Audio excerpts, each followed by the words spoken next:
Balance है। बहुत ज़्यादा लोग कह रहे हैं कि जी हाँ, इंग्लैंड अच्छा खेल रहा है क्योंकि अभी जो मैच सेटल है, लेकिन वेस्ट इंडीज़ को खेलना पड़ेगा, बैटिंग अच्छी करनी पड़ेगी, बॉलिंग मुझे याद रखेंगे पहला टेस्ट मैच वेस्ट इंडीज़ जो है वो इनिंग्स और कुछ रन से, बहुत ज़्यादा रन से हारा हुआ है। तो वेस्ट इंडीज़ के अंदर दिल में ये चीज़ होगी, और एज अ फैन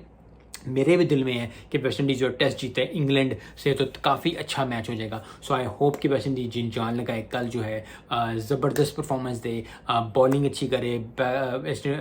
इंग्लैंड को आउट करे, इंग्लैंड को आउट करने के बाद जो है बैटिंग अच्छी करे, मैच जीते, ताकि एक जो है वो ये भी चीज़ टूटेगी कि जब वेस्ट इंडीज़ टेस्ट में अच्छा परफॉर्म नहीं करती। अगर आप ओवरऑल क्रिकेट की बात करते हैं तो वेस्ट इंडीज़ को आगे बढ़ना चाहिए। West Indies, yes England is a very tough team, England is a very good team, लेकिन कभी कभी क्रिकेट के लिए, कभी कभी लोगों के लिए अच्छी परफॉर्मेंस देना बहुत इंपॉर्टेंट हो जाता है। आई थिंक वेस्ट इंडीज़ के लिए बहुत इंपॉर्टेंट है कि ये टेस्ट जीतें, ताकि जो है कॉन्फिडेंस आएगा, ज़बरदस्त परफॉर्मेंस आएगी, और फिर जो है ओवरऑल क्रिकेट कम्युनिटी में, ओवरऑल क्रिकेट में जो है वो थोड़ी